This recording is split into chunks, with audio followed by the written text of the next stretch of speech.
নাম কি? টুকটুকি। টিকটিকি? টুকটুকি। ও টুকটুকি, টুকটুকি করা হয় কি? টুকিটাকি। বাহ, ওরে বাবা, টুকটুকি করা হয় টুকিটাকি। আপনারা জানেন আমিও শুরু করছিলাম টুকিটাকি দিয়া, দেই নেই কোনো ফাঁকি ঝুঁকি।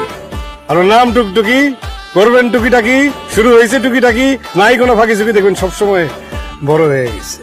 হ্যাঁ, এটা ঠিক কইছেন ভাইজান। আপনার নাম তো কইলেন না। আমার নাম বাদশা। একেবারে এমন নাম হইবই ভাবছিলাম আমি। দেখতেও বাচ্চা, পোশাকও বাচ্চা, নামও বাচ্চা। আজকে পহেলা বৈশাখ, তোমাকে ইলিশ মাছ আনতে বলছি, তুমি পুঁটি মাছ আনছো কেন? আর বইলো না, ইলিশ মাছের যে দাম শুনেই অজ্ঞান হয়ে গেছি। পান্তা ইলিশের জায়গায় পান্তা পুঁটি, এটা কি সহ্য করা যায়? কেন সহ্য করতে পারবো না? আমিও তো তোমার 20 বছর ধরে সহ্য করতেছি।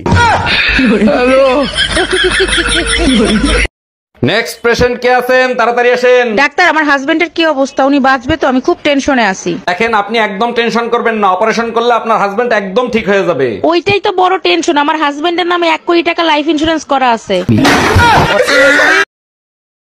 চাই রইছো কা?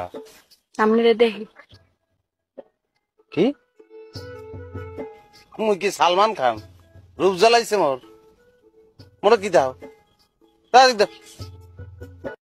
তুমি কি লেখাপড়া জানো? জানি। হ্যাঁ জানি।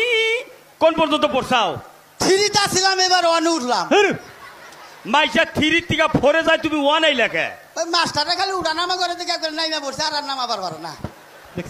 ভাই, ঈদের মার্কেট তো করে দিলা না, যাও ঈদের বাজার করে নিয়ে আসো। পুরো রমজান মাস তুমি কষ্ট করছো, আমি চাই না ঈদের দিন তুমি কষ্ট করো। ওরে আমার বেহাইয়া জামাই, তুমি আমাকে নিয়ে এত ভাবো? ভাবনা চিন্তার কিছু নাই, ঈদে শ্বশুর বাড়ি যাবো, ভরপুর খাবো। চেষ্টা দেখছি, তোর মতো এরকম চেষ্টা দেখি নাই।